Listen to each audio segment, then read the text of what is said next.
만약에 오피스텔을 투자한다면 삼성동이 제일 좋지 않나. 4,500만원 투자해서 15만원씩 월세 받으니까 뭐 이거 괜찮은데요? 네. 아파트를 사서 월세 놓는 작업을 꾸준히 계속하면 나중에 시간이 가면 뭐 한 10만원 20만원 되던 게 이제 뭐 200만원 300만원 되다가 한 달에 1000만원씩 월세가 모이면 솔직히 노후가 그렇게 두렵지는 않겠죠. 그쵸? 진짜 연금보험은 필수가 아닐까. 그러니까 10년 동안 내고 13년 동안 거치한 다음에 그 다음부터는 매달 대략 한 100만원 정도 받습니다.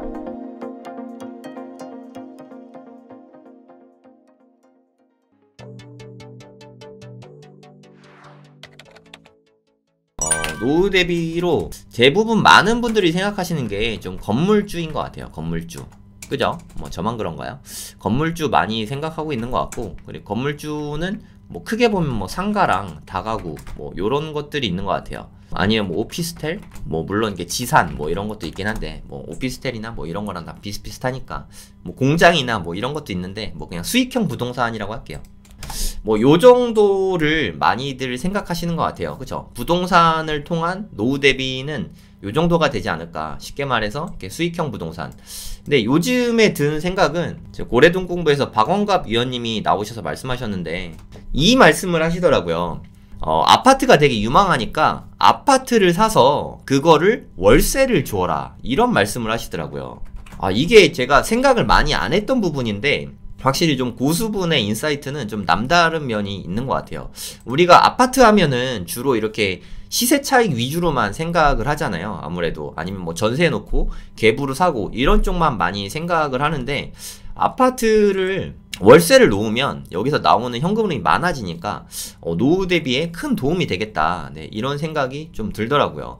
우리가 뭐 주택연금 같은 것도 많이 생각하는데, 아파트 월세를 줄 수 있으면 아파트에서 월세 다 받고, 그리고 뭐 나중에 상속을 하거나 할 수도 있으니까, 주택연금이 가장 나쁜 게 연금 받는 것까진 좋은데 이렇게 다 받고 나면은 집이 없어지는 게 좀 단점이잖아요. 뭐 장단점이 물론 있긴 한데 그런 게 좀 단점이지 않을까 하는 생각이 듭니다. 아파트도 월세를 놓는 것도 한번 좀 생각해 봄직합니다. 이런 것들을 간단하게 같이 저랑 좀 보시면 여러모로 좋지 않을까 하는 생각이 듭니다. 일단 수익형 부동산 중에서 난이도가 가장 낮은 게 오피스텔이라고 생각하거든요. 왜 오피스텔 추천 아닙니다. 이거 또 걱정되네. 이거 어떻게 해야 또 이게 추천 아닌 거를 확실히 말씀드릴 수 있을까요? 이게 진짜 이런 게 제일 어려운 것 같아요. 그냥 설명해 주는 건데 제 말을 듣고 이렇게 뭐 투자를 한다, 이런 거 진짜 하시면 안 돼요, 여러분. 오피스텔이 이런 거다라고 말씀을 드렸으면 거기서 본인이 직접 알아보고 이거 진짜 좋겠다라는 확신이 들었을 때 투자하는 겁니다. 네, 무슨 말인지 아시겠죠? 이제 노파심에 다들 잘 하실 것 같은데 또 한두 분쯤은 혹해서 또 이렇게 사시는 분이 있을까봐 오피스텔 지금 투자하는 게 맞는지 저는 잘 모르겠습니다.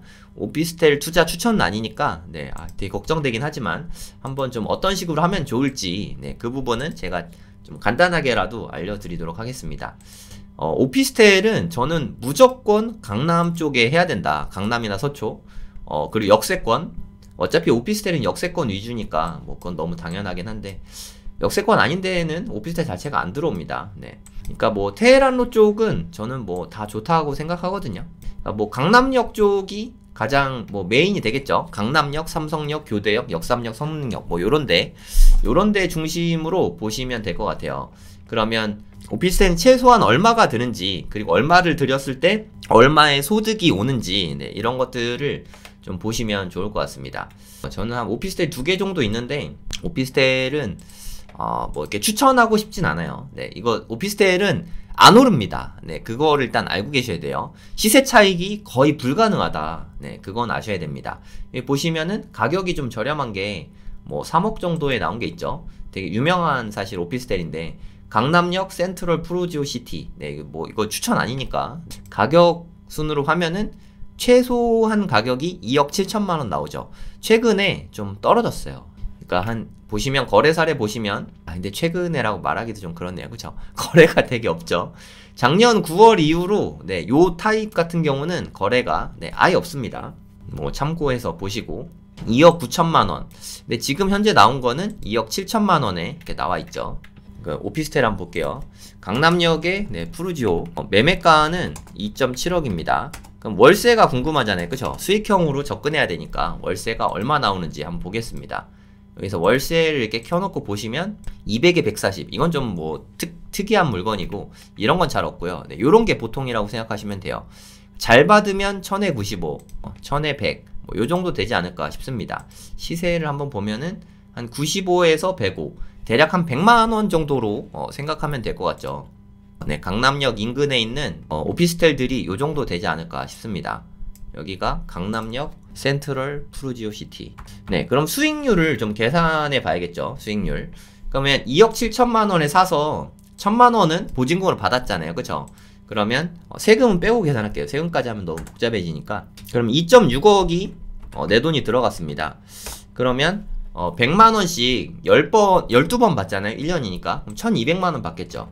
이렇게 하면 바로 수익률이 계산이 되는 거예요. 수익률 되게 쉽지 않습니까?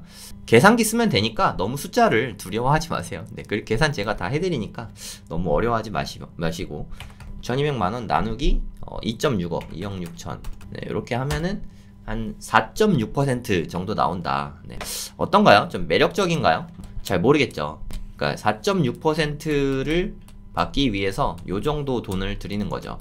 근데 솔직히 좀 안정적이긴 해요. 이게 주거용으로 내면 주거용이니까 이게 임대가 잘 나가거든요. 공실 위험이 거의 없습니다. 임대 진짜 잘 나가요. 공실인 기간은 그렇게 길지 않다고 생각하시면 됩니다. 아까 위치 보셨잖아요. 강남역하고 바로 연결돼 있으니까 네, 수요가 얼마나 많겠어요. 보시면 뭐 공실 없음 뭐 이런 거 써있던데 보시면 선호도 좋은 매물 뭐 이렇게 연금 같은 월세 공실 없음 뭐 이렇게 써있죠. 알찬 임대소득 이게 다 거짓말 아니거든요. 진짜예요. 공실 거의 없고 한 4.6% 정도는 나온다. 네, 이렇게 생각하시면 될 것 같아요. 근데 이게 문제가 있죠. 약간의 정말 아주 약간의 재산세가 매년 좀 나오긴 합니다. 뭐 그거를 생각해서 좀 깎아도 한 4%대 정도 수익률은 나올 거라고 생각합니다.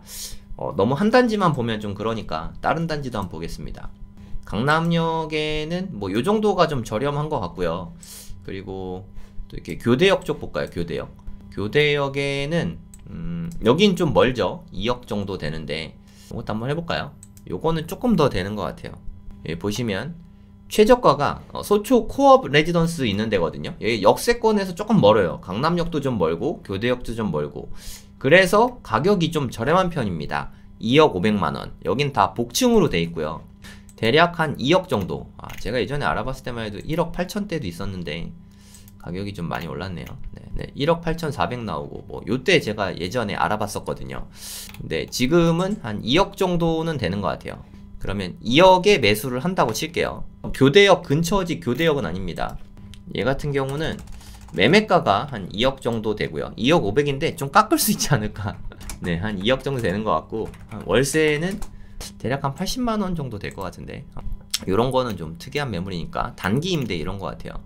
한 1000에 80 정도로 할게요. 물론 75도 있고 80도 있고 그런데 한 80 정도로 계산할게요. 계산 좀 간단하게 하기 위해서 월세는 한 80만원. 그럼 얘도 한번 계산을 해보겠습니다. 2억에서 1000만원을 받았으니까 투자한 원금은 1억 9천만원이 되겠죠. 그리고 한 달 1년 동안 80만원씩 12번 받으니까 960만원 되겠다. 그쵸? 이렇게 해갖고 한번 계산을 해볼게요. 수익률 얼마 나오나. 한 5% 정도 나오죠. 괜찮지 않습니까? 네, 제가 본 데 중에는 여기가 수익률 면에서는 제일 괜찮은 것 같아요. 그래도 여기도 공실이 별로 없습니다. 네, 여기도 수익률이 한 5% 괜찮죠? 5% 살짝 넘잖아요. 강남의 오피스텔들은 한 요 정도 수익률이면 아주 좋은 수익률이다. 네, 이렇게 생각하시면 될 것 같아요. 교대역 근처에 코엄 레지던스거든요. 요 정도 뭐 괜찮죠? 나름 나쁘지 않은 것 같습니다. 근데 이게 수익률이 5%보다 재산세 내고 그러면 뭐 좀 더 나쁠 수도 있으니까 뭐 그건 좀 주의하시고요.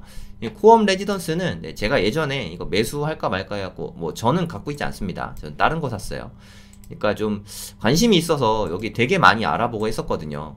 그러니까 좀 주의하실 게 여기가 끝에 있는 방이 있어요. 네, 그런 거는 각별히 좀 조심하셔야 돼요.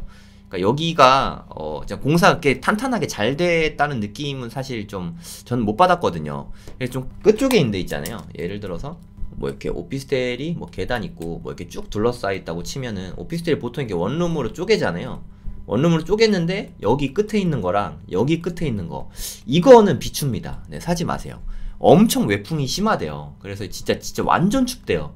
그러니까 막 비닐 같은 걸로 막 싸고 해도 뭐 잘 안 된다고 합니다.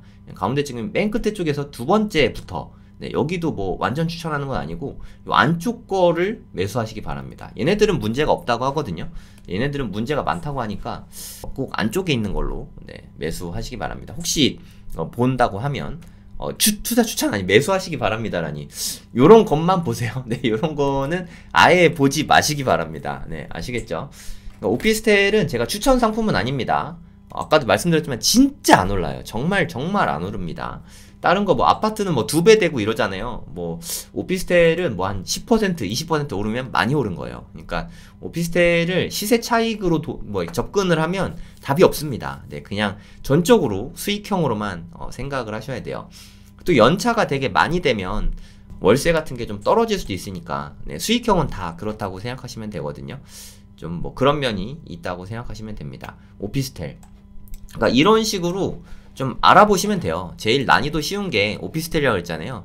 네, 오피스텔만 보여드릴게요. 다른 것까지 더 보여드리면 너무 복잡해지시니까 오피스텔에 한해서 그러니까 모든 수익형 상품은 다 마찬가지예요. 수익형 부동산은 가장 중요한 게 공실 위험이 있냐 이게 가장 중요하거든요. 그러니까 만약에 상가 임대가 가장 위험한 점이 그런 점이거든요. 상가를 임대하면 공실이 나면 이자하고 관리비까지 임대인이 다 내야 됩니다.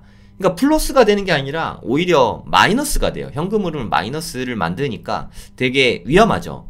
그러니까 초보자 같은 경우는 상가는 피하셨으면 좋겠어요. 네, 수익형 부동산 중에서 아까도 말씀드렸지만 가장 쉬운 게 오피스텔이지 않나 하는 생각이 들고요. 근데 오피스텔이 또 단점들이 있죠.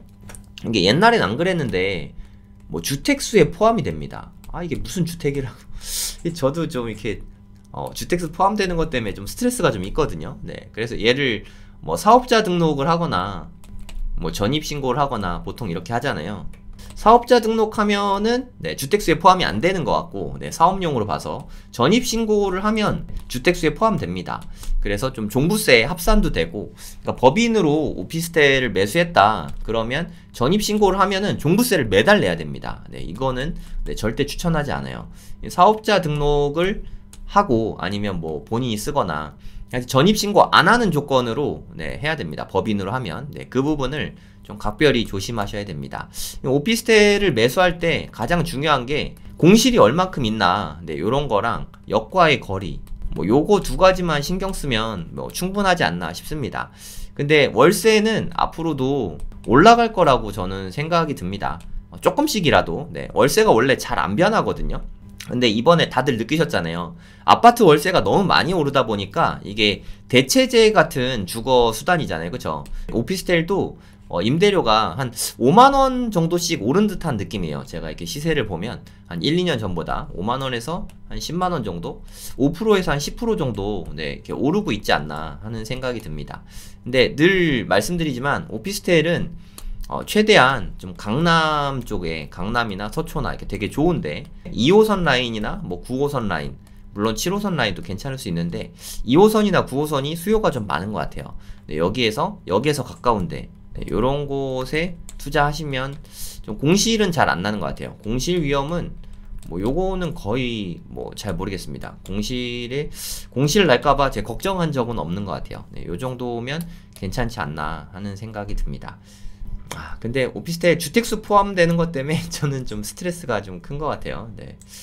그리고 뭐 교대역 같은 데에는 여기 서울교대도 있고 여기에 뭐 또 종로학원, 대성학원 뭐 이런데 재수종합반, 재종반 학원들이 있잖아요. 그래서 확실히 수요가 좀 많은 것 같아요. 역세권이라서 그런 것도 있는데 학교랑 재종반 학원들 때문에 확실히 이쪽이 수요가 많은 것 같아요. 여기는 뭐 지하철역 이용하는 거랑 뭐 직주 근접이죠. 여기 삼성타운이 있으니까 이쪽은 그런 면에서 좋은 것 같고요. 삼성역 쪽도 제가 되게 열심히 막 찾아봤거든요. 삼성역이 이제 저는 개인적인 생각입니다만 삼성역 땅값이 앞으로 좀 강남역을 추월하지 않을까. 예, 뭐 개인적인 생각 하지 않을까 하고 생각하고 있거든요. 그래서 삼성역에 내 땅 한 평이라도 좀 마련하면 좋겠다라는 생각에 좀 저렴한 오피스텔들을 좀 찾아봤었어요. 네, 이것도 역시 참고만 하세요. 네, 매매 가격을 좀 보시면 가격들이 강남역 쪽보다는 확실히 조금 높은 느낌이 있어요. 여기가 되게 싼데 지금 매매가 하나도 없네요. 코업 레지던스, 아까 그 서초에도 있었잖아요. 네, 그 교대역 있는데 같은 이름인데 여기도 상당히 작습니다. 경매 물건 나와서 처음에 여기 봤었어요. 뭐 한 2억 정도 되는 게 그나마 제일 싼 것 같네요. 그쵸? 근데 그나마도 하나밖에 없네요. 사무실, 이건 사람이 살 수 있나 모르겠네요. 주거용으로 쓰기는 좀 애매한 것 같기도 하고. 2000년식, 또 연식이 오피스텔은 좀 오래된 것도 좀 볼만한 것 같아요. 왜냐하면 오피스텔은 한 15년, 20년 되면 이제 재건축 가능성이 좀 생겼거든요. 그래서 차라리 좀 오래된 게 재건축하면 더 좋지 않을까 하는 생각도 들고, 아예 오래됐거나 아예 새 거거나 뭐 이런 걸 사면 좋지 않을까 하는 생각이 듭니다. 매물이 되게 없네요. 네, 확실히 삼성동이 인기가 많은 것 같아요. 저층이고 2억 2천. 요 정도면 괜찮네요. 네, 다 원룸입니다. 2억대에 살 수 있는 건 그냥 다 원룸이다 생각하시면 돼요. 대출 받아서 사도 됩니다. 네, 나중에 이게 대출금 갚다 보면은 점점 이렇게 수익이 많이 나게 되니까 처음엔 대출 받아 사고 대출을 월세로 계속 갚아 나가고 뭐 이런 식으로 하는 것도 방법이라고 생각합니다. 요 정도 되고 한 2억 2천 정도 실거래가도 한번 볼게요. 2억 1천, 이건 좀 비싼 거네요. 비싼 거긴 한데 요 정도 선에서 거래가 될 것 같아요. 한 2억 1천만 원 정도면 거래가 가능하지 않을까 생각합니다. 좀 깎으면 깎아주지 않을까 싶어요. 요즘에 거래가 활발한 편이 아니라 좀 깎아달라면 깎아줄 것 같아요. 그러면 1000에 75만원, 요 정도면 나쁘지 않네요. 아까 그 교대역 인근에 있는 코업이랑 가격이 좀 비슷한 것 같아요. 그쵸? 1000에 75만원. 뭐 물건 자체가 별로 없죠. 그러니까 삼성동은 여기도 역시 뭐 공실이 거의 안 납니다. 네, 제가 봤을 때 재작년에는 사무실 같은 것도 공실이 없었어요. 상가도 공실이 없고 오피스텔 공실이 뭐 거의 없다. 되게 안정적이에요. 삼성역은 점심시간에 가보시면 알겠지만 사람들이 진짜 빠글빠글 하잖아요. 일자리가 워낙 많은 곳이라서 매우 탄탄하지 않나 생각합니다. 만약에 오피스텔을 투자한다면 삼성동이 제일 좋지 않나. 오피스텔 투자 추천 아닙니다. 한다면이라 그랬어요. 한다면. 오피스텔 투자해라랑은 엄연히 틀립니다. 2억 1천만원에 샀다고 치고 1000에 75, 뭐 요 정도 한다고 치면 뭐 한 4%대? 4% 후반? 요 정도 수익률이 나올 것 같아요. 아까 계산해봤으니까 한 4.5에서 4.8 뭐 요 정도 수익률로 생각하시면 됩니다. 뭐 생각만큼 그렇게 뭐 흡족하진 않죠. 그래도 삼성동에 땅 한 평이라도 있으니까 대지 지분이 크진 않아요. 오피스텔이 상업지역이다 보니까. 근데 삼성동이니까 지가가 떨어질 일은 없다고 생각하거든요. 지가는 앞으로 좀 계속 오를 동네니까 요거를 뭐 수익률로 보면은 뭐 그렇게 매력적이지 않을 수도 있겠지만 그래도 뭐 이렇게 배당주 투자 같은 거 많이들 생각하시는데 배당주 지금 6%나 준다고 너무 좋아 라고 말할 수 있겠지만 여기가 망하면 어떡해요. 회사가 망하는 거는 비일비재하거든요. 지금 30년 전 회사랑 지금 회사랑 그대로 배당 6%씩 주는 회사는 제가 알기로 없거든요, 우리나라에. 그러니까 요런 거 투자하는 게 안정성 면에서는 좋죠. 지가는 계속 오르니까. 지가가 오른다는 게 어떤 의미가 있냐면 이렇게 수익형 투자에, 그러니까 월세 받는 투자, 배당 투자, 뭐 연금 투자, 노후 대비하는 이 투자에서 제일 사실 무서운 게 인플레이션입니다. 인플레이션이 되면 지금은 뭐 이렇게 6% 받는다고 쳐요. 뭐 한 이걸로 한 100만원 받는다고 쳐요. 근데 지금 받는 100만원이 10년 후에 100만원은 별로 이렇게 큰 돈이 아니잖아요. 지금 100만원보다. 요런 게 좀 손해인데 이거는 지가가 상승하고 그러면 인플레이션이 나름 해지가 되는 겁니다. 무슨 말이냐면 지금은 뭐 내가 투자한 돈 대비에 4%, 그러니까 75만원 받아서 4%가 됐지만 예를 들어 뭐 한 20년 후가 됐다. 그러면 4%긴 4%인데 이 금액도 올라가서 150만원이 돼서 그렇게 된 4%다. 이건 엄연히 틀리죠.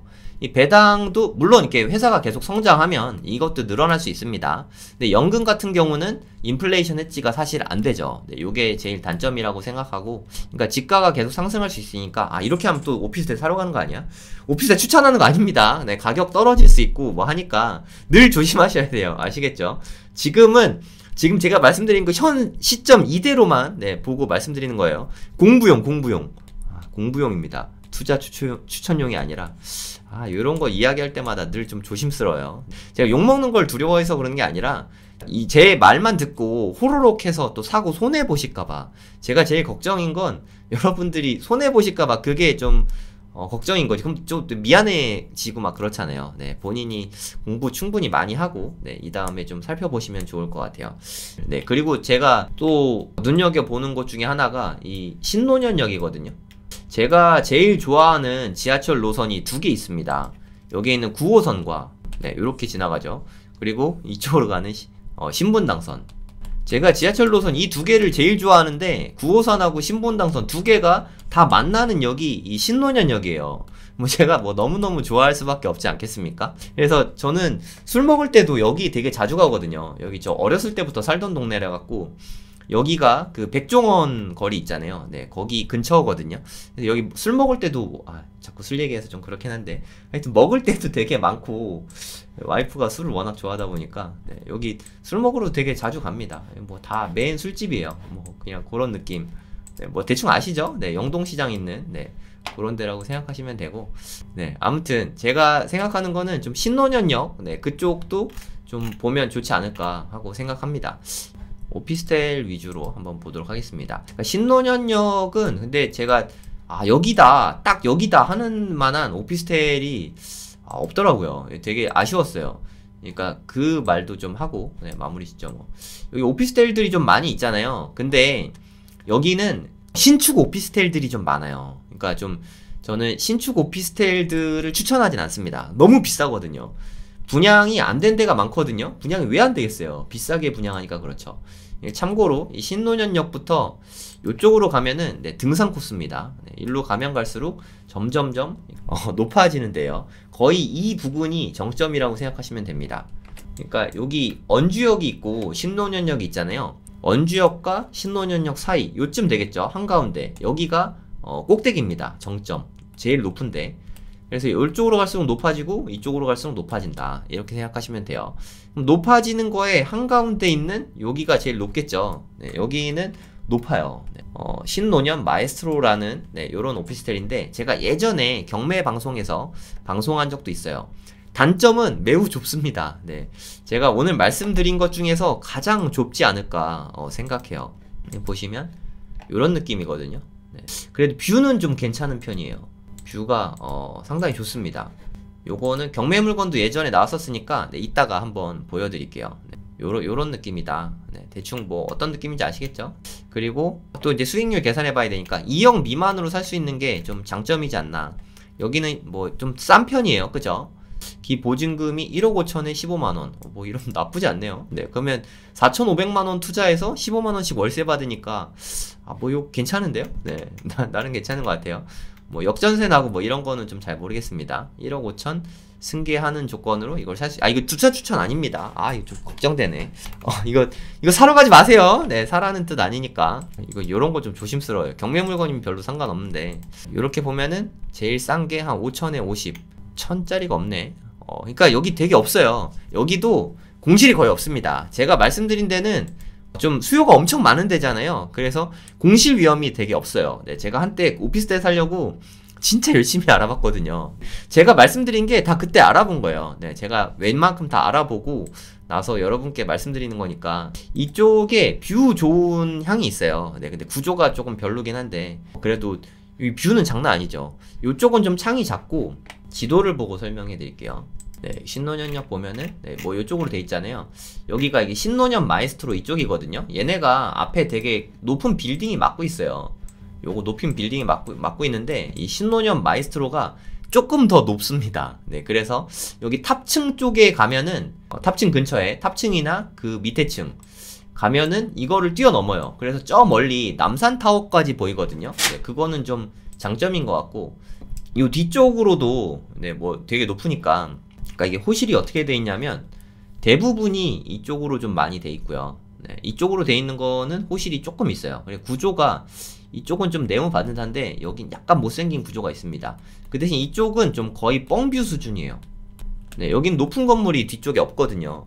네, 요런 느낌이라서 높은 건물 없죠. 그래서 진짜 완전 뻥뷰가 나옵니다. 그 뻥뷰 나오는 데가 요런 느낌이다. 네, 대충 어떤 건지 아시겠죠? 이렇게 얘기하면 또 사고 싶은 사람 생길까봐 좀 걱정되긴 하는데, 궁금하면 네, 임장을 가보시고 네, 덜컥 사지 마시고, 하여튼 임대 수요가 많은 편이긴 한 것 같아요. 그러니까 뭐 최상의 투자인지는 모르겠지만, 뭐 그냥 만약에 대출 안 받고 산다면 나쁜 투자는 아니라고 생각합니다. 대출 받아서 사야 되면 그건 잘 모르겠어요. 네. 지금 뭐 2020년에 좀 쌀 때에는 1억 8,500대도 있었지만 지금은 한 2억 정도 선까지 네, 있네요. 경매 물건 예전에 나왔던 거 한번 보여드리고 마무리 지을게요. 예전에 제가 방송한 적도 있었던 것 같아요. 네, 2억 100만원에 나왔는데 한번 유찰돼 갖고 1억 6천에 됐죠. 낙찰가는 1억 9,700만원에 뭐 낙찰 받았네요. 21명이나 들어왔죠. 네, 인기가 뭐 되게 많았습니다. 층이 좋았나? 14층 6호. 여기 층 좋았던 것 같아요. 여기 뷰는 잘 나오는 편입니다. 아무래도 좀 뷰 잘 나오는 데가 임대도 뭐 5만원, 10만원이라도 더 받을 수 있고, 매매가도 뭐 그에 따라서 뭐 500만원, 1000만원이라도 더 비싸게 팔리니까, 네, 요거는 나쁘지 않게 잘 받은 것 같아요. 네, 근데 뭐 일반 매매도 요 정도 금액에는 잘 나오니까, 꼭 경매만 고집할 필요가 없죠. 부동산을 싸게 사는 세 가지 방법, 저는 다 알아야 된다고 생각해요. 금매, 경매, 그리고 청약. 네, 요거 세 가지는 다 할 줄 알아야 된다고 생각합니다. 뭐 순차적으로 하나씩 공부하시면 되니까 뭐 이렇게 하시면 됩니다. 뭐 경매 공부하실 분은 네, 지금 경매 생기초 모집 중이니까 네, 참고하시면 되겠습니다. 블로그에 성정길 치면 네, 모집글 있습니다. 네, 오늘 방송은 네, 여기서 마치도록 하겠습니다. 뭐 이렇게 댓글이나 이렇게 남겨주시면 네, 제가 답변 다 드리는 거 아시죠? 댓글 답변 100%니까 네, 궁금하신 거 있으면 댓글 남겨주시면 감사하겠습니다. 네, 여기서 마무리하도록 하겠습니다. 안녕히 계세요. 오늘 볼 물건들은 네, 그러니까 서울 좋은 거는 이제 모르시는 분이 없겠죠. 뭐 BTS, 요즘에 BTS 이야기 되게 많이 하더라고요. 어쩌다 보니까 뭐 저도 이제 BTS가 다 있긴 한데, B는 비트코인이죠.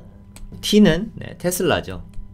S는 뭔지 아세요? 네, 서울부동산이죠. 서울부동산. 뭐 저는 이렇게 BTS 뭐 다 뭐 조금씩 다 있긴 합니다. 테슬라는 네, 뭐 꽤 샀다가 갑자기 급등해서 좀 실수로 다 팔았어요. 팔고 나니까 다시 사기 싫더라고요. 그래서 테슬라는 딱 한 주 있어요. 한 주. 뭐 거의 없는 거랑 마찬가지죠. 이 한 주가 수익률이 100%더라고요. 네, 엄청 많이 올라가지고 뭐 어쩔 수 없죠. 뭐 저는 이렇게 반만 팔려고 그랬는데 제가 HTS를 안 쓰던 거래가지고 네, 이제 실수로 다 팔아버렸어요. 그래서 한 주 남은 게 어딥니까? 네, 하여튼 뭐 저는 이게 다 뭐 어쩌다 보니까 다 있는데, 여러분도 뭐 테슬라는 뭐 잘 모르겠습니다. 테슬라도 괜찮은 것 같긴 한데 너무 단기에 급등했으니까, 단기 급등하면 저는 좀 살 타이밍은 아니라고 생각하거든요. 나중에 또 빠지겠죠. 네, 테슬라 뭐 일론 머스크가 쓸데없는 짓 하면 또 막 빠지지 않을까. 테슬라 요즘 실적이 안 좋아서 빠지고 있거든요. 많이 빠지면 그때는 좀 사보험직하지 않을까 생각합니다. 지금은 잘 모르겠어요. 테슬라는. 비트코인도 어저께 너무 많이 올라와서 단기에 많이 오르면 빠질 수 있으니까 뭐 타이밍 봐서 10,000원어치라도 좀 사보면 어떨까 하는 생각이 좀 듭니다. 그리고 서울부동산, 오늘 주제의 핵심이죠. 서울부동산. 오늘은 아파트만 볼게요. 다음에는 또 뭐 오피스텔 저번에 올렸는데, 저는 사람들이 오피스텔 그렇게 좋아하는지 몰랐거든요. 오피스텔 인기가 되게 많더라고요. 네. 근데 오피스텔은 제가 좀 조심스러워서 장단점이 명확하거든요. 오피스텔 같은 경우에. 물론 아파트도 장단점이 명확하지만 오피스텔은 좀 안 오르거든요. 그러니까 투자 추천은 아니라는 거 좀 이해하시고, 서울 부동산 특집으로 한동안은 네, 서울 위주로 제가 방송을 좀 해보도록 하겠습니다. BTS 다 갖고 싶지 않습니까? BTS. 네, 저도 다 갖고 싶은데 테슬라는 가격 떨어지면 이번엔 사면은 안 팔려고요. 좀 오래 가져가야겠어요. 비트코인은 가능하다면 최대한 좀 오래 가져갈 생각이고, 네, 서울 부동산도 가능하면 좀 다 오래 가져가려고 네, 생각하고 있습니다. 근데 아파트, 네, 오늘은 아파트 편입니다. 아파트, 서울의 아파트 비싼 거 모르는 분 없으시죠? 근데 서울 아파트 하면 사람들의 머릿속에 10억이 들어있는 것 같아요. 뭐 누가 어디서 무슨 말을 하는지 모르겠는데 서울 아파트 하면은 10억이다 이런 인식이 상당히 강한 것 같습니다. 근데 서울 아파트 10억인 거는 좀 좋은 데예요. 사실 새 아파트 아니면 좀 입지가 좋은 곳 뭐 이런 곳이거든요. 그러니까 중위 가격이 10억인 거지 10억보다 훨씬 싼 것들이 꽤 많습니다. 그리고 오늘은 특별히 10억이 아니라 6억 미만, 6억 미만이잖아요. 6억 이하가 아닙니다. 6억 미만.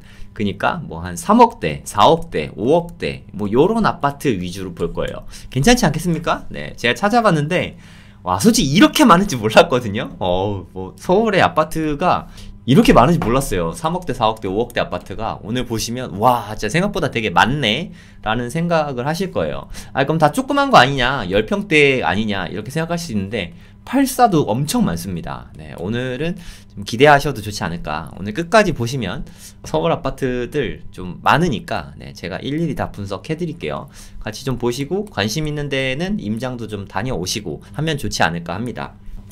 여기 이렇게 많이 나와 있는데 진짜 솔직히 좀 가격이 많이 올라갔다가 좀 빠졌다가 좀 올라갔잖아요. 그쵸?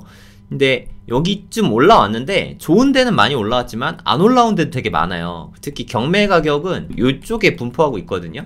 경매로 떨어진 가격에 매수하면 저는 나쁘지 않다고 생각합니다. 그러니까 좀 집 살려고 타이밍 재고 있었던 분들은 오른 가격에 쳐다만 보지 말고 일반 매매는 싸게 잘 안 나옵니다. 네, 경매로 싸게 취득할 수 있다면 네, 그건 이득이 많으니까 제 방송 잘 들어보시고 한번 인사이트를 얻어보시면 좋을 것 같습니다. 경매 잘 모른다, 경매 어떻게 해야 되는지 잘 모른다, 그럼 제가 경매 쉽기 강의 지금 모집 중이니까 블로그에 성정길 쳐보시고 경매 생기초 쉽기 신청하시면 저랑 또 같이 공부할 수 있습니다. 한번 천천히 보시죠. 요거부터 볼게요. 착하지 않습니까? 3억 7,700만원 노원구 중계동이고요. 3억 7,700만원 위치도 뭐 그렇게 나쁘진 않은 것 같아요. 중계 2단지입니다. 평수가 좀 작은 게 단점입니다. 아이 키우면서 뭐 이러기는 좀 쉽지 않고 1인 가구나 아니면 1인 가구에게 월세 주는 목적이라면 괜찮은 것 같습니다. 여기 중계 2단지인데 제 생각에 노후 대비해서 가장 좋은 것 중에 하나가 뭐 가장이라고 말하긴 뭐하지만 노후 대비하기에 아주 좋은 수단 중에 하나가 역세권 서울 아파트를 매수해서 월세 주는 거. 이게 진짜 정말 좋은 방법이라고 개인적으로 생각하고 있습니다. 아파트를 월세 주는 게 그럼 월세 계속 받다가 나중에 아파트는 이게 또 뭐 이렇게 물려줄 수도 있잖아요. 그죠?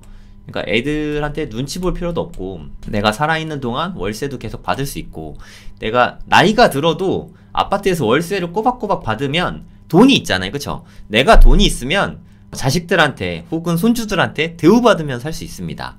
그리고 삶의 행복도도 되게 높아질 거고요. 그래서 이거는 좀 그런 차원에서 노후 대비용으로도 나쁘지 않겠다라는 차원에서 아니 솔직히 우리가 13평짜리 아파트에서 살기 너무 힘들잖아요. 하지만 13평짜리 서울 아파트를 원하는 사람들이 있거든요. 월세로 살고자 하는 사람들이 너무너무 많거든요. 이분들에게 임대를 주면 됩니다. 그리고 뭐 노원구지 않습니까? 노원구 얘가 연식이 좀 있잖아요. 나중에 재건축하고 나면은 월세가 훨씬 더 많이 올라가겠죠. 그런 측면에서 접근하면 좋지 않을까 하는 생각으로 오늘 방송을 하는 거니까 그렇게 한번 보시면 좋을 것 같아요. 그러니까 이게 내가 살기 위한 게 아니라 남에게 임대 줘서 살게 해주고 나는 월세를 받겠다. 이런 차원에서 보시면 좋을 것 같아요. 오늘은 전세보다는 매매가랑 월세 위주로 한번 보도록 할게요. 얼마나 월세를 받을 수 있을지 그런 거를 보시면 또 새로운 인식의 전환이 되지 않을까 싶습니다. 일단 임차인이 없잖아요. 그쵸? 임차인이 없다는 소리는 하자가 없다는 뜻이죠. 경매할 때 제일 무서운 게 그거지 않습니까? 뭐 깍두기 아저씨 막 나오고 뭐 이런 것도 물론 무섭지만 내가 이걸 샀는데 내가 분석을 못한 게 있어서 이거 뭐 큰일 나는 거 아니야? 이게 제일 무섭단 말이에요. 그건 뭐 사실 걱정할 필요가 없습니다. 이건 신권이라서 매각 명세서가 아직 안 나왔는데 보통 이 매각기일 일주일 전에 나옵니다. 11월 7일이니까 일주일 전이면 10월 말 정도, 그러니까 10월 31일에 나오겠죠. 그때가 아직 안 됐으니까 매각 명세서는 없지만 임차인이 없는 거니까 이거는 하자는 전혀 없다고 생각하시면 됩니다. 현재 최저가는 3억 7,700만 원이네요. 이게 싼지 비싼지 잘 모르겠잖아요. 그쵸? 시세 파악을 해야 됩니다. 부동산 투자에서 제일 중요한 게 시세 파악이에요. 시세 파악. 부동산은 이 시세 파악이 끝이라고 생각합니다. 근데 이게 네이버 부동산 보고 뭐 이런 게 아니라 실제로 발품을 팔아야 돼요. 여기에다가 부동산 이렇게 하면은 찾아집니다. 요 동네 부동산이 나와요. 그쵸? 여기나 이렇게 세 군데 전화해보면 됩니다. 전화를 해서 약속을 잡으세요. 그리고 실제로 가보고 여기가 얼마나 좋은지 얼마나 나쁜지 실제로 가봐야 알 수 있는 부분이라고 생각합니다.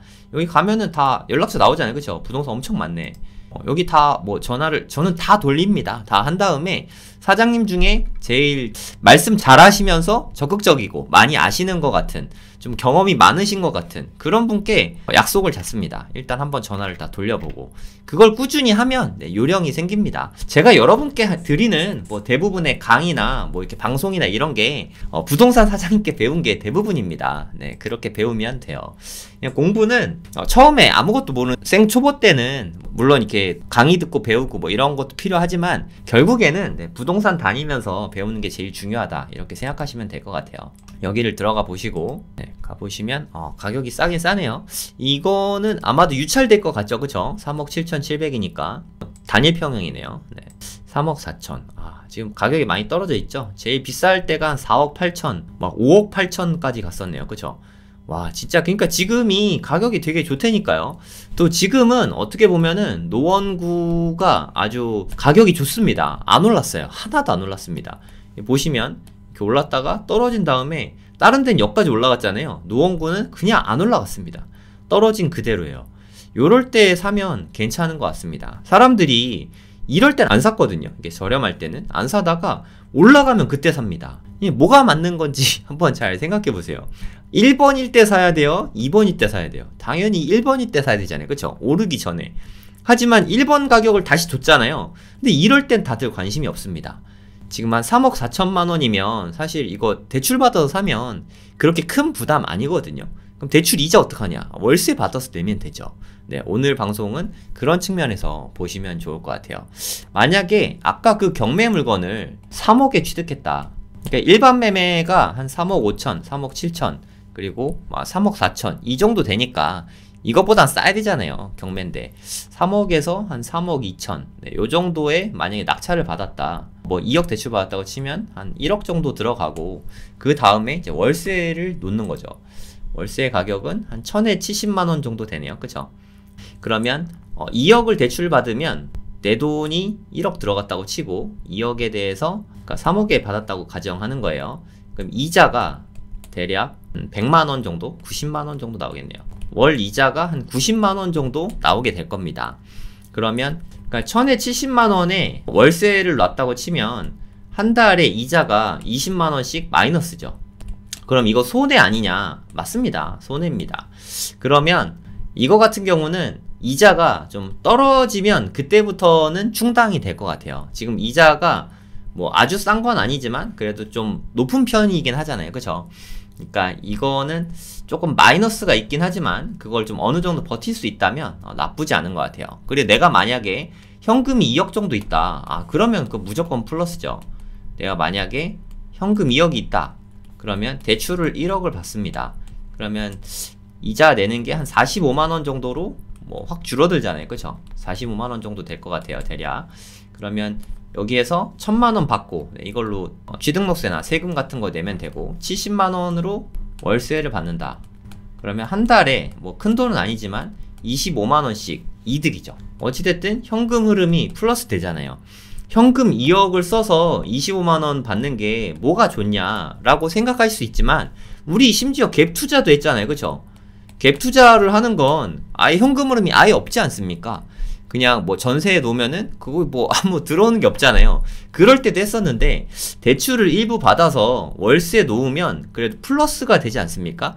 이렇게 오래되면 이제 이자가 만약에 점점 줄어든다. 지금 40만원이지만 나중에는 뭐 20만원, 30만원 뭐 이렇게 줄어들 수 있죠.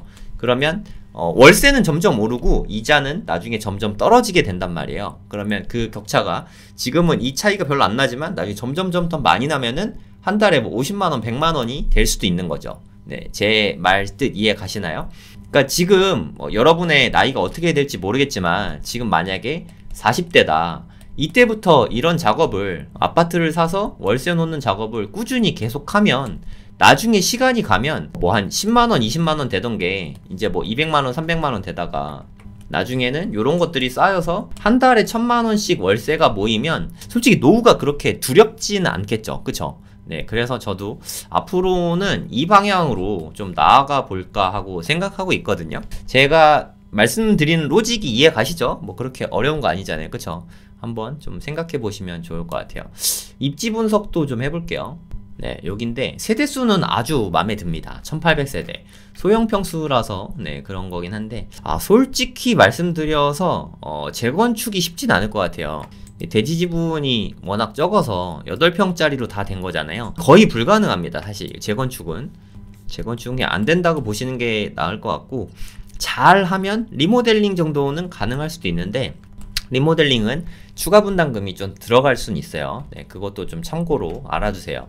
그리고 경매를 받으면 인테리어비가 네, 일부 들어갈 수 있으니까 그것도 좀 참고하시고, 동호수는 뭐 예술이네요. 그쵸? 1004호. 저는 왜 이렇게 유치해서 그런지 모르겠지, 1004호 보면 왜 이렇게 좋은지 모르겠어요. 1004호. 네, 호수는 네, 너무너무 좋습니다. 경매로 1004호 잘 안 나옵니다. 관심 있는 분들 보시면 될 것 같아요. 중계동 중계 2단지 주공아파트였습니다.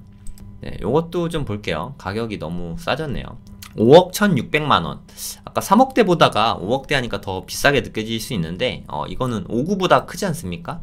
평수가 좀 작지 않으니까 뭐 나쁘지 않을 것 같습니다. 구조도 한번 보겠습니다. 구조는 화장실이 2개였으면 좋았는데 그게 좀 아쉽네요. 구축이라서 그런 것 같습니다. 방이 3개인 것까지는 아주 좋았거든요. 네, 가격 대비해서. 현관 들어가서 주방 겸 거실 뭐 이렇게 있고, 정말 아쉬워요. 그러니까 이게 화장실만 하나 더 있어도 아주 좋은 거였는데 요즘엔 이 정도 평수에 방 3개 화장실 2개 막 이렇게 나오거든요. 59제곱미터만 돼도 그 정도 나오잖아요. 그 부분은 좀 아쉬운 것 같습니다. 복도식인 것 같고요. 이렇게 생겼다고 생각하시면 됩니다. 복도식이라서 화장실 크기가 조금 작을 수 있죠. 68.99면 결코 작진 않은데 권리적으로 하자는 없고요. 안전한 물건이니까 걱정은 안 하셔도 됩니다. 여기입니다. 우와, 3315세대. 엄청난 대단지죠. 노원구에 이런 대단지들이 참 많은 것 같아요. 학교는 다 있죠. 뭐 옹곡초등학교 있고, 청원고등학교, 청원여고, 청원초등학교, 청원중학교. 옹곡초등학교 쪽으로 가지 않을까 싶은데 한번 볼게요. 네, 옹곡초등학교 쪽으로 가죠. 뭐 초품화네요. 초품화 바로 이렇게 끼고 있잖아요. 그쵸? 시세도 한번 보도록 하겠습니다. 대략 한 6억 안팎 정도 된다고 보시면 될 것 같아요. 시세는 6억. 시세가 6억인데 최저가가 5억 1600만원이니까 인기가 상당히 많을 걸로 보이죠. 그냥 대략 한 5.5억 정도에 낙찰되는 걸로 한번 계산을 해볼게요. 이거보다 뭐 쌀지 비쌀지 뭐 그거는 제가 신이 아니니까 그거는 뭐 제가 알 수가 없고요. 권리적으로 하자는 전혀 없고요. 마찬가지로 월세를 한번 보도록 하겠습니다. 월세 한 3천에 120 정도. 1억으로 하면 53, 5천에 100. 한 5천에 100 정도 놓으면 딱 좋을 것 같긴 하거든요. 그러면 이거를 5.5억에 받았다. 대출을 대략 한 3억 정도 받을 수 있을 것 같아요. 내 돈이 2억 5천 정도 들어가게 되겠죠. 5천에 100만원. 요 정도면 괜찮은데요. 5천만원을 제가 보증금으로 받고, 그럼 우리가 실제로 들어간 돈은 약 2억 정도입니다. 그리고 100만원은 월세로 받게 되는 거죠. 그러면 대출을 우리가 3억을 받았으니까 여기서 나오는 이자가 대략 한 130만원 정도 될 것 같아요. 한 달에 30만원씩 물어줘야 되는 단점이 있긴 한데, 그럼 얘를 살 수는 있겠죠. 나중에 이자 부담이 좀 줄어들면 똔똔 정도는 될 것 같아요. 지금은 월세 기반으로 이렇게 따지면 조금 손해가 있습니다. 지금 이자율이 좀 많이 높아졌잖아요. 예전에는 3%가 기본이었는데 지금은 대략 한 5% 정도? 요 정도 생각하면 될 것 같아요. 은행 이자가 요 정도 된다. 한 달에 30만원 정도 낼 수 있으면 요렇게 하시면 될 것 같아요. 만약에 돈이 조금 더 있으신 분은 5.5억에 받아서 대출을 한 2억 정도 받고 내 돈이 3억 5천 정도 들어간다. 그러면 좀 나쁘지 않을 것 같아요. 그러면 이걸로 이자 충당하고도 좀 남거든요. 그런 면에서 3억 5천이 있는 분이 이거를 매수하시면 오래 가져갈 수 있으니까. 그리고 월세가 점점 높아지고 이자는 점점 줄어들 테니까 나중에는 여기서 월세 수익도 기대할 수 있겠죠. 3억 5천만 원 있으면 이렇게 하면 될 것 같습니다. 그리고 여기는 아까보다 더 가능성이 높습니다. 대지권이 여기 13평이나 되잖아요. 그쵸? 여기는 오래 지나면 재건축도 가능합니다. 그러니까 제 아이디어는 이거예요. 내가 만약에 3억 5천이 있다. 그리고 대출을 2억을 받겠다 하면 여기에다가 월세를 놓은 다음에 이 월세로 대출을 충당시키는 거죠. 그리고 재건축이 되고 나면 이게 시세가 많이 오르잖아요. 그쵸? 이러면 오래오래 가져갈 수 있잖아요. 재건축이 언제 될지 모르니까. 88년 아파트니까 연한은 충분히 넘었거든요. 그러니까 이거는 재건축 가능성이 높다고 생각해요. 3315세대인데 세대당 대지 지분이 한 13평 정도 되면 이거는 좀 된다고 볼 수 있거든요. 네, 충분히 제가 봤을 땐 가능할 거라고 생각합니다. 물론 리모델링 할 수도 있는데 리모델링 하긴 좀 아깝고 마들역이 되게 멀지도 않잖아요. 요거는 좀 가져가 봐도 괜찮지 않을까 하는 생각이 듭니다. 만약에 이게 재건축이 되고 나면 나중에 월세를 놔도 이게 훨씬 더 많은 돈을 벌 수 있잖아요. 그쵸? 제 생각에 이게 재건축이 되고 나면 그래도 한 200만원 정도? 150만원에서 200만원 정도 월세를 받을 수 있는 5구 정도는 충분히 받을 수 있을 것 같고 잘하면 84 이상도 받을 수 있을 것 같습니다. 지금도 5구 부담 크잖아요. 그쵸? 요 정도면 추가 분담 좀 내면은 84도 받을 수 있을 것 같거든요. 59제곱미터는 분담은 거의 없을 것 같고 요 정도면 괜찮지 않습니까? 오래 가져갈 거면 요런 거 괜찮은 것 같아요. 그러니까 대출을 적게 가져갈수록 오래 갈 수 있다. 이걸 좀 기억해 두세요. 그럼 뭐 전세보증금 내주는 뭐 그런 것도 스트레스 좀 덜 받고 여러모로 이런 거 괜찮은 것 같아요. 서울의 아파트가 말도 안 되게 떨어지는 일은 없습니다. 그리고 이미 정말 많이 떨어졌잖아요. 이 이상 크게 어마어마하게 떨어진다? 저는 그건 좀 생각하기 어렵거든요. 그러니까 다른 데는 지금 강남이나 뭐 송파나 이런 데는 여기까지 갔다가 올라갔잖아요. 그쵸? 뭐 정고점을 넘네 마네 뭐 90% 선까지 왔네 뭐 그런 얘기 하는데 이 보세요. 얼마나 착합니까? 바닥을 계속 깔아주고 있잖아요. 거기다 5억 5천이면 거의 최저가 수준입니다. 제일 싸게 거래된 게 얼마인지 한번 볼까요? 작년 말 정도가 제일 쌌을 테니까 이 봐도 5억 5천은 없잖아요. 그쵸? 5억 5천에 뭐 낙찰 받을 수 있을지 모르겠지만 그러니까 5억 5천에 받을 수 있다고 치면 요즘에 노원구 인기 없거든요. 네, 요럴 때 사야 됩니다. 여기 뜨거울 때 엄청 뜨거웠어요. 8억 2천만원 막 이랬잖아요. 그쵸? 그러니까 뭐 이게 옛날에는 뭐 3억밖에 안 된다는 겐데 이게 뭐 6억이면 너무 비싼 거 아니야? 5억 5천도 비싼 거 아니야? 라고 생각할 수 있는데 단언컨대 노원구 아파트가 다시 3억이 되는 일은 없습니다. 여러분. 여기 그래도 서울 아파트인데 어떻게 다시 3억이 됩니까? 8억 됐다가 5억 5천까지 떨어지면 정말 저는 충분히 많이 떨어진 거라고 생각합니다. 제일 비쌌던 게 얼마인지 한번 볼게요. 전고가 8억 2,500만원이거든요. 만약에 5억 5천에 받았다고 치면 66%, 34% 떨어진 거잖아요. 고점 대비해서. 이 정도면 충분히 괜찮은 가격이라고 생각합니다. 5억 5천에 받을 수 있다면 저는 이게 아주 좋다고 봐요. 그리고 월계동 아파트. 이것도 재건축은 좀 어렵습니다. 이건 좀 가슴이 아픈 물건이네. 이거는 그냥 좀 알려드릴게요. 알려드릴 겸해서 월계 2단지입니다. 노원구는 좀 저렴한 아파트가 많아요. 노원구의 구축 아파트 여기에 투자하길 원하시면 역세권 근처가 좋습니다. 그것도 7호선 역세권. 저도 7호선 예전에 과외할 때 진짜 많이 타고 다녔는데 7호선 타고 다니면 정말 좋은 게 강남까지 한 번에 가거든요. 뭐 논현역 뭐 이런 데까지 반포 뭐 이런 데까지 한 번에 가거든요. 한 번에 가는 게 정말 너무 좋은 것 같아요. 저는 그때 주로 책을 읽었었는데 이때 가장 많은 책을 읽었던 것 같아요. 논현동에서 노원까지 매일 과외하러 다닐 때 책 읽으면서 다녔더니 일주일에 한 2-3권씩 계속 읽었거든요. 제가 한 2-3시간이면 책을 한 권 읽는데 오면서 가면서 1시간 반 정도 걸리니까 한 2번 왔다 갔다 하면은 책 한 권씩 읽더라고요. 그러니까 자기 개발의 시간으로 삼기도 좀 괜찮은 것 같고 그리고 임대가 잘 나갑니다. 노원구 구축 아파트인데 7호선 역세권이면은 임대가 우리가 지금 보고 있는 게 월세 놓기 위한 목적이잖아요. 요런데 괜찮은 것 같습니다. 여기는 월계니까 여기는 7호선 라인은 아니죠. 그러니까 아까 이쪽이 훨씬 좋아요. 그러니까 7호선 라인에서 괜찮은 데가 이 수락산역 여긴 조금 멀긴 한데 도봉산역은 좀 너무 많이 가고 수락산역에도 여기 단지들은 저는 괜찮다고 생각합니다. 여기 있는 가까운 단지들 그리고 여기가 좀 많아요. 마들역 근처에 워낙 세대수가 많습니다. 뭐 상계 11단지, 12단지 뭐 거의 2000세대씩 되잖아요. 그죠? 여기도 2000세대 넘고. 그러니까 제일 괜찮은 게 여기에 있는 6개 단지, 요쪽이 제일 괜찮은 것 같아요. 다시 한번 말씀드리면 상계 15, 14, 11, 12, 19 요런 데는 정말 다 좋다고 생각해요. 여기 아까 보여드린 게 이 보람 아파트 이쪽이잖아요. 여기 나쁘지 않은데 여기는 더 좋다고 생각합니다. 여기 위주로 나중에 월세나 재건축까지 생각해서 투자하면은 좋은 투자가 아닌가 하는 생각이 듭니다. 그리고 싸게 사는 게 의미가 있는 거예요. 비싸게 사는 건 말고. 노원역도 뭐 여기도 앞으로 가면 갈수록 좋아질 테니까 가까운 데 있는 요런 곳들 7호선 역세권은 저는 다 좋다고 생각해요. 중계역도 마찬가지죠. 중계그린 이따가 매물에 있던 것 같은데 요런데 다 좋다고 생각합니다. 되게 쉽지 않습니까? 하계역도 마찬가지고요. 여기까지가 괜찮은 것 같아요. 공릉역부터는 약간 애매해지더라고요. 네, 단지들이 없어가지고 노원구 요쪽으로 괜찮은 것 같아요. 다시 한번 말씀드릴게요.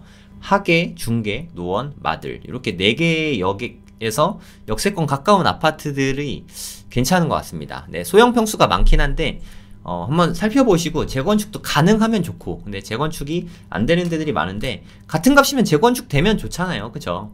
그럼 여기에서 지하철을 타면 이렇게 해서 금방 오잖아요. 그쵸? 청담, 강남구청, 학동, 노년, 반포 여기까지 7호선 타고 바로 오니까, 그리고 사람이 뭐 신분당선이나 뭐 9호선 같이 말도 안 되게 콩나무 시루처럼 막 바쁘진 않거든요. 엄청나게 뭐 이렇게 꽉꽉 들었잖아요. 그 정도는 아니거든요. 물론 좀 많은 편이긴 하지만 그 정도까지는 아닙니다. 출퇴근 시간에는 뭐 많긴 하겠지만, 그리고 여기가 종점 근처잖아요. 그쵸? 그래서 여기서 타는 사람들이 이렇게 많지 않기 때문에 요쯤에서 타면, 특히 마들역쯤에서 타면 앉아갈 가능성도 꽤 있습니다.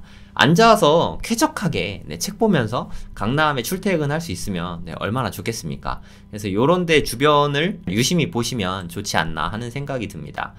월계는 그 7호선 역세권은 아니에요. 그런 면에서 그건 좀 단점이고, 그리고 얘는 권리 분석도 할 얘기가 많은데 여기에 사람 이름이 써있다는 얘기는 임차인이 있다는 뜻이에요. 임차인 분이 있으시고 최선순위가 7월 5일, 이분이 전입한 날짜도 7월 5일, 둘이 똑같죠? 그러면 누가 더 빠른가로 대항력을 결정을 하는 거잖아요. 이거 잘 들으세요. 이 전입하신 이 임차인 분은 전입한 날짜가 이때잖아요. 그러면 실제로 인정되는 날은 이길 0시입니다. 다음날 0시. 그럼 7월 5일의 다음날이니까 7월 6일 0시예요. 그리고 얘는 7월 5일이고 근저당이 더 빠르죠. 전입이 더 늦은 거죠. 그래서 이분은 대항력이 없습니다. 이게 제일 좀 안타까운 점이죠. 그러니까 대항력도 없고, 그럼 이분은 배당 요구도 안 하셨네요. 그냥 하시지. 배당 요구도 못 하셨으니까 배당도 못 받죠. 그러니까 임차인에게 우리가 물어줄 건 없어요. 하자는 없는 물건입니다. 근데 이분이 실제로 보증금이 있는지 없는지도 모르잖아요. 그거는 알 수 없는 부분이고, 어찌됐든 이분이 나 돈 못 받고 못 나간다 하면 뭐 인도명령 신청하면 되니까, 물론 그런 일은 없어야 되겠지만, 그러니까 어찌됐든 낙찰자가 특별히 더 물어줄 돈은 없다. 이렇게 보시면 되겠습니다. 이것 좀 기억하세요. 임차인분은 이길 0시에 이때부터 대항력이 생긴다. 근데 이미 근저당을 받아 놓은 상태이니까 이분은 대항력이 없다. 그래서 돈을 못 받고 나가야 된다. 돈이 뭐 없을 수도 있어요. 이분이 뭐 진성 임차인지 어떤지는 우리가 알 수가 없으니까 그런 물건이라고 보시면 됩니다. 3억 8,400만원까지 떨어져 있고요. 재건축은 제가 봤을 땐 상당히 힘들다고 봅니다. 거의 불가능하다고 생각하시면 돼요. 리모델링은 잘 모르겠어요. 제일 작은 거네요. 15평짜리 아파트고요. 가격은 제일 싼 게 3억 1,000만원부터 있거든요. 얘는 지금 3억 8,400만원이니까 한 번 더 유찰되겠죠. 유찰될 가능성이 제가 봤을 땐 90%고요. 한 번 더 유찰되고 나서 한 2.9억? 뭐 요 정도에 매수할 수 있으면 되게 좋은 가격이지 않나 하는 생각이 듭니다. 하자는 없어요. 그러면 여기는 또 나름 역세권입니다. 동북선이 만들어지고 있잖아요. 보시면 여기도 여기 생기나? 여기 생기든지 확실히 모르겠네요. 이쪽에 하계역에도 생기고요. 상계역부터 동북선이 가거든요. 한 3년 남았어요. 2026년에 개통하는데 여기 상계역부터 시작해서 여기랑 드디어 이제 중계동 학원가, 은행 사거리에도 동북선이 이제 들어옵니다. 여기도 이제 지하철이 생기는 거예요. 그동안 없어서 되게 불편했죠.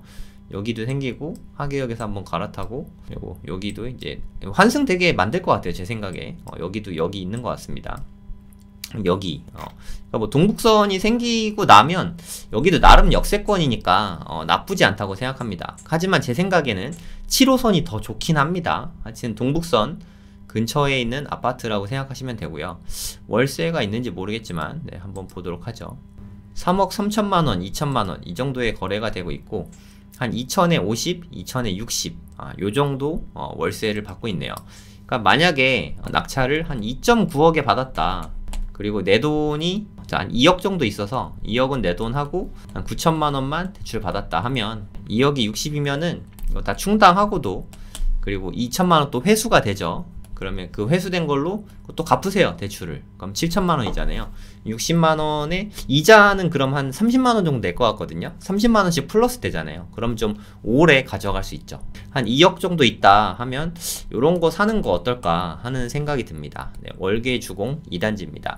2.9억에 경매니까 이렇게 싸지, 일반 매매는 한 3억 1천만원 정도니까 요 가격엔 될 것 같거든요. 제 생각에 운 좋으면 한 2.6억? 뭐 요 정도에 될 것 같은데, 이 정도면 진짜 안전한 것 같아요. 서울의 아파트가 2억 6천보다 더 싸지는 거는 저는 쉽지 않다고 생각합니다. 지금 비쌀 때에는 지금 싸져서 그렇지 4억 8천만원 하던 거예요, 여러분. 4억 8천만원 짜리를 한 2억 4천에 받는다고 치면 그럼 거의 반값이잖아요, 그쵸? 반값까지 떨어지면 완전 진짜 땡큐죠. 3억 2,500만원. 여기까지는 안 떨어져도 한 3억 안팎의 요 정도 금액이면 뭐 저는 좋다고 생각합니다. 판단은 여러분들이 해보시면 되죠. 많이 떨어졌어요. 노원구는 저는 괜찮은 것 같아요. 역세권 위주로 접근하면 제가 봤을 때는 만약에 20억이 있으면 한 3억짜리, 한 4억짜리 5개 사는 게 나중에 월세 받을 때 더 낫지 않나 하는 생각이 듭니다. 물론 종부세나 그런 복잡한 문제들이 있지만 만약 그런 게 없다고 치면요. 오늘은 퓨처 셀프, 미래에 대한 이야기를 잠깐 해보려고 합니다. 네, 하도 강추를 하셔서 네, 저도 조금씩 보고 있거든요. 요즘에 책도 너무 많이 읽고 있어가지고 진짜 정말 요즘에 1분 1초 단위로 사는 것 같아요. 책도 진짜 엄청 많이 읽고 영상 준비도 진짜 많이 하고 있는데, 퓨처 셀프를 읽으면서 제가 든 생각은 미래의 나, 그러니까 퓨처 셀프가 우리말로 하면은 어떻게 보면 미래의 나, 이런 뜻이라고 생각하거든요. 제가 이제까지 상상을 했던 미래의 나가 한 60세 정도였던 것 같아요, 지금 생각해보면. 그래서 저는 이런 말을 입버릇처럼 했거든요. 나는 죽을 때까지 일을 할 것이다. 이런 생각을 좀 많이 했었는데, 죽을 때까지 일을 할 수 있을까? 이런 생각이 약간 들었어요. 제가 생각했던 노년이 한 60세 정도였던 것 같아요. 지금 생각해보면 만약에 지금으로부터 50년 후다, 그럼 제 나이가 한 93세가 되거든요.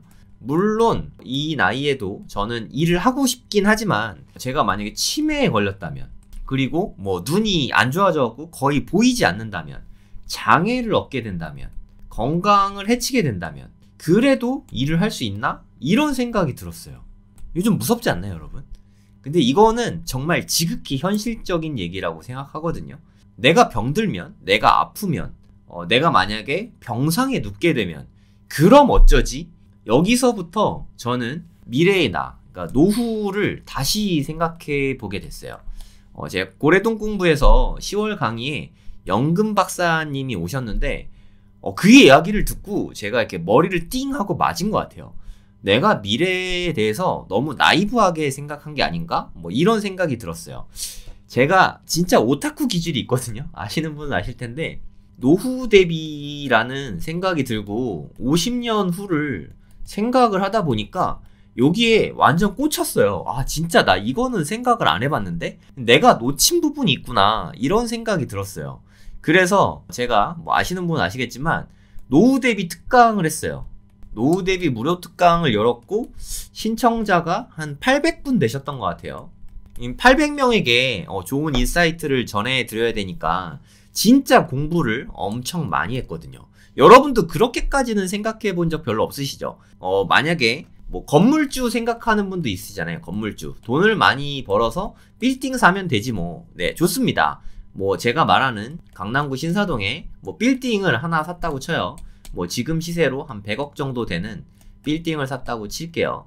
그럼 뭐 세금 띄고 이거저거 띄고서 뭐 한 1년에 1억 정도 번다고 칠게요. 뭐 요 정도면 노후 대비로는 나쁘지 않잖아요. 그쵸?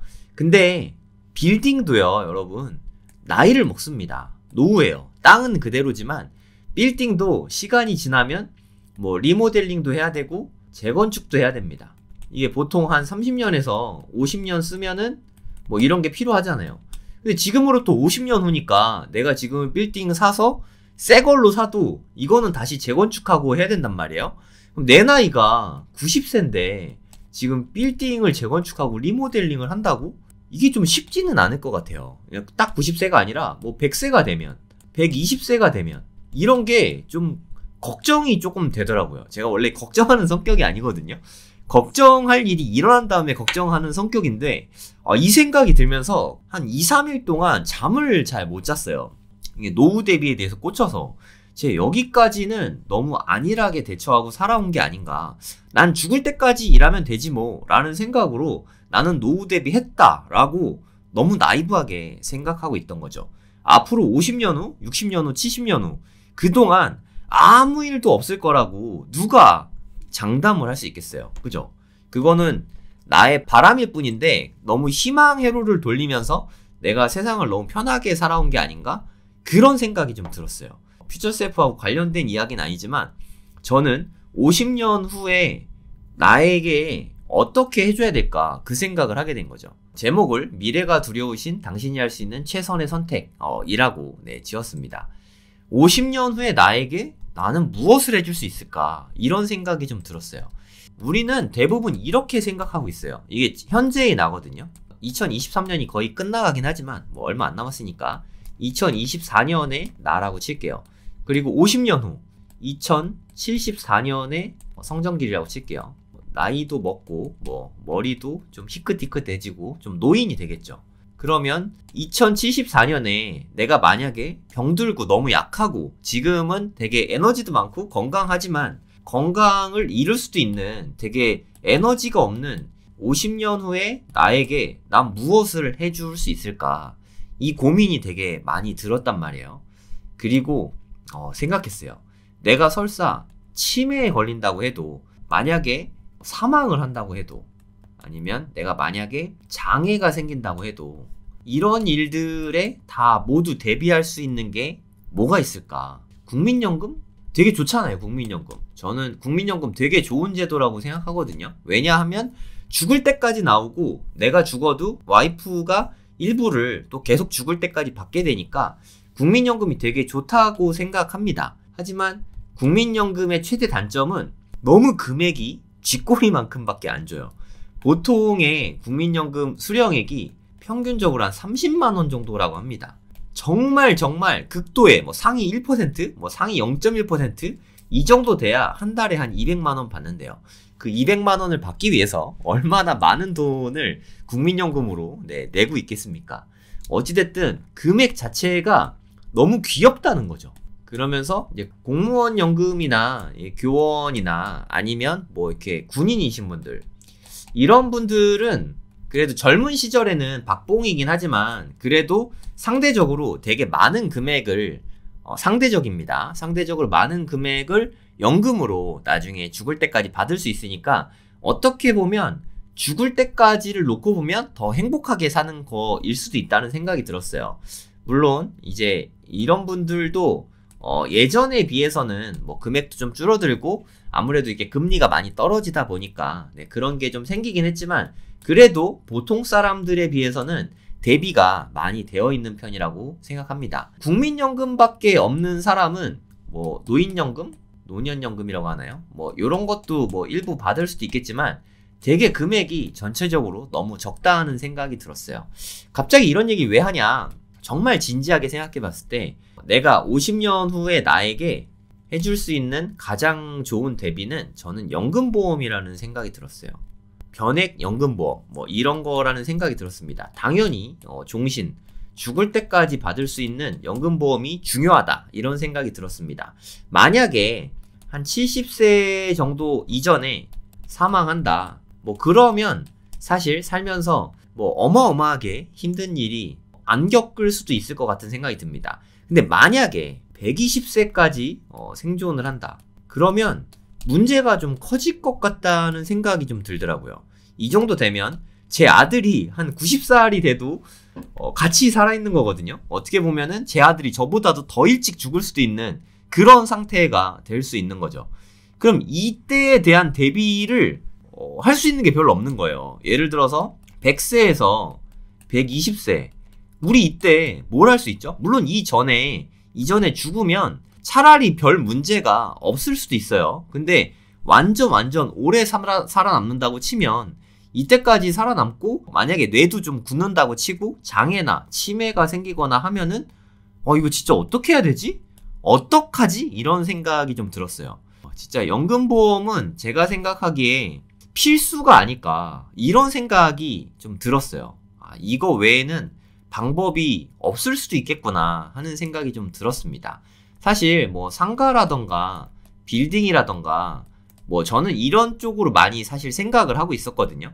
물론 이렇게 배당주라던가 이런 거에 분산 투자를 잘 하면 되겠지라고 편안하게 생각하고 있었는데 근데 이것도 내가 치매에 안 걸리고 장애가 없고 그러니까 제가 지금같이 정상적인 사고를 하면서 경제활동을 잘 할 수 있을 때 이런 게 가능한 부분이지 않을까 이런 생각이 들었어요.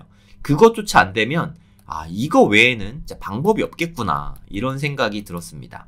그래서 제가 시중에 있는 연금보험들을 정말 샅샅이 뒤져갖고 좀 이렇게 철저하게 좀 다 봤어요. 근데 당연히 복리가 좋잖아요. 복리로 수익률을 내는 것들은 되게 좀 낮은 수익률이 나옵니다. 그러니까 뭐 1%에서 한 3% 정도로. 그리고 확정이 아니에요. 그러니까 손해 볼 수도 있어요. 아니 이게 보험인데 손해를 보면 그러면 나의 120세는 어떡하지? 물론 120살까지 살 수 있을지 어떨지 몰라요. 만약에 120살까지 산다고 생각하면 그럼 이거 어떡하지? 이런 생각이 좀 들었어요. 그래서 이거는 좀 안 되겠다. 그래서 좀 안전한 게 좋겠다. 중에서 찾아보니까 단리 상품 중에는 뭐 5%, 6%, 7% 뭐 요런 상품들이 있더라고요. 취급하는 보험사는 이건 산업은행 계열이거든요. KDB에서 하는 게 있고 대구은행 계열이 있고 그 다음에 하나은행 계열이 있었어요. 이렇게 세 군데가 있었거든요. 근데 솔직히 내가 더 오래 살지 하나은행이 더 오래 살지 누가 압니까? 그쵸? 하나은행이 저보다 빨리 망할 수도 있잖아요. 그래서 좀 불안했어요. 대구은행도 마찬가지 이유로 좀 불안하니까 솔직히 그런 이유로 얘네들은 다 제꼈습니다. 남는 거는 그래도 산업은행이 망하는 거는 좀 저는 생각하기가 좀 어렵습니다. 국책은행인데 그래도 대한민국이 저보단 오래 살지 않을까요? 대한민국이 망하면 어차피 뭐 제가 오래 사는 게 쉽지도 않을 뿐더러 좀 쉽지 않겠다. 그래도 대한민국 정도는 믿어야 되지 않나 이런 생각이 들었습니다. 국책은행이니까 보험사는 여기로 그냥 정하자. 5%, 6%, 7% 있는데 어디가 제일 많이 받냐 제가 찾아보니까 6% 최저이율 보장 상품이 제일 많이 받는 걸로 나왔어요. 저는 보험 상품을 파는 사람이 아닙니다. 네, 저한테 질문하지 마시고 보험 설계사분들 있어요. 네, 그분들한테 질문하시면 됩니다. 저도 제 돈 내고 보험 든 거예요. 저 보험 설계사 아니니까 저한테 물어보셔도 아무 의미가 없습니다. 그냥 제가 오늘 처음 연금보험을 와이프랑 저랑 같이 들었어요. 네, 같이 든 이유에 대해 설명해 드리는 거고 공감을 하시면 여러분들도 검색을 해서 드시면 됩니다. 아시겠죠? 제가 찾아드리거나 하지 않습니다. 광고 당연히 아니고요. 내 돈 내산으로 제가 가입을 한 거예요. 사실 전 다이렉트 보험을 좋아하거든요. 다이렉트로 가입을 하면 사업비가 안 드니까 보험이 넣는 돈이 더 적고 받는 돈이 더 많고 이런 게 있거든요. 근데 아쉽게도 다이렉트 상품 중에 6% 최저이율 보장 상품이 없었어요. 네, 그래서 어쩔 수 없이 여기저기 검색해서 그래도 제일 열심히 활동하는 분에게 연락을 해서 오늘 가입을 하고 납입을 했습니다. 제가 가입한 상품을 말씀을 드리면 저는 현재 보험 나이는 만 나이랑 조금 다릅니다. 44세예요. 남자고요. 12월 26일자로 가입을 했고요. 10년 10년만 납부하면 되고, 그러니까 오늘부터 10년 동안 120개월 납부하는 거예요. 오늘 한 번 냈으니까 이제 119개월만 더 내면 이제 50년 후에 저에게 되게 좋은 일을 한 거죠. 사실 저는 67세부터 받기로 했어요. 왜 67세냐? 네, 와이프랑 받는 나이를 맞추기 위해서 67세로, 와이프 나이는 밝히지 않겠습니다. 67세로 맞췄어요. 그래서 이때부터는 와이프랑 저랑 동시에 같이 받게 됩니다. 이게 언제냐? 2046년 12월 26일부터 받게 될 것 같아요. 그러니까 앞으로 23년 후. 그러니까 10년 동안 내고 13년 동안 거치한 다음에 그 다음부터는 매달 대략 한 100만원 정도 받습니다. 만약에 저보다 나이가 많으시면 덜 받고요. 저보다 어리시면 더 많이 받고, 그리고 이게 받는 나이를 땡기면 그 액수가 적어집니다. 받는 나이를 더 나중에, 그러니까 뭐 70세부터 받던가 75세부터 받으면은 이 금액이 점점 커져요. 네, 이 요율은 제가 정확하게 몰라요. 네, 설계사분께 물어보시면 됩니다. 이렇게 설계해 주세요 하면은 시뮬레이션 해서 다 보내주실 거예요. 네, 그거 보고 결정하시면 됩니다. 그러니까 100만원씩 저도 100만원 받고 와이프도 한 100만원 정도 받거든요. 합치면 한 200만원 되잖아요. 그러면 최소한 한 200만원 있으면은 우리 최저 생계비 정도는 되겠다. 이건 말 그대로 보험이잖아요. 물론 이것보다 아마 돈은 더 많이 들 것 같아요. 23년 후니까 우리나라 원화 화폐 가치도 떨어지고 하니까 이걸로는 사실 부족할 겁니다. 하지만 이게 없는 상태에서 다른 것들로 채우는 것과 이게 200만원 받쳐주는 상태에서 다른 게 채워주는 거는 저는 분명히 다르다고 생각합니다. 여기에다 플러스 다른 것들 있죠. 뭐 농지연금 같은 거 뭐 받을 수도 있고, 아니면 뭐 건물에서 임대료를 받을 수도 있고, 뭐 누가 관리해줄 사람을 좀 두긴 해야 될 것 같은데, 아니면은 뭐 다가구를 둘 수도 있고, 아니면 배당주를 좀 넣을 수도 있고, 하여튼 요런 것들이 일부는 필요하다는 거죠. 보험이 불안하다고요? 네, 보험이 불안하죠. 근데 이건 산업은행 계열이잖아요. 네, 이거 이렇게 자꾸 얘기하니까 광고 같은데, 여러분 산업은행은요 국채은행입니다. 우체국은 망하지 않을 것 같지 않나요? 우체국이 망하진 않겠죠. 네, 그것처럼 산업은행도 망할 수는 없다고 저는 생각합니다. 근데 뭐 세상에 영원한 건 없으니까, 근데 산업은행도 못 믿으면 연금보험을 들 수는 없다고 생각해요. 근데 제가 생각하는 뭐 비트코인이나 뭐 강남의 빌딩이나 서울 아파트, 이런 것들 다 정말 우량자산이잖아요. 그쵸? 얘네들이 가치가 분명히 되게 많이 오를 거라고 생각합니다.